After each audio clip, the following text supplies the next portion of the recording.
Guys, I've come up with an easier way to install a pitch shifter on these Floyd Rose tremolos.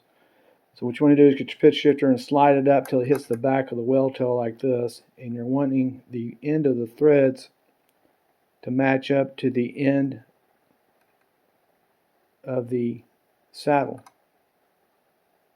So you have to turn this one a turn or two, and then just slide it in and turn it in,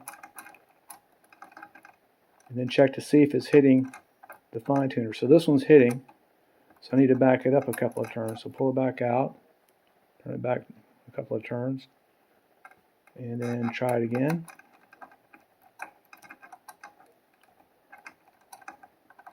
This may work.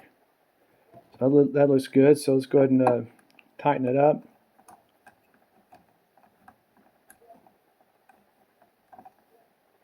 And check it again.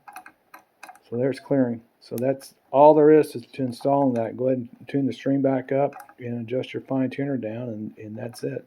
There should just be a little bit of a gap here on the back between the well tail and the pitch shifter. That's all there is to it.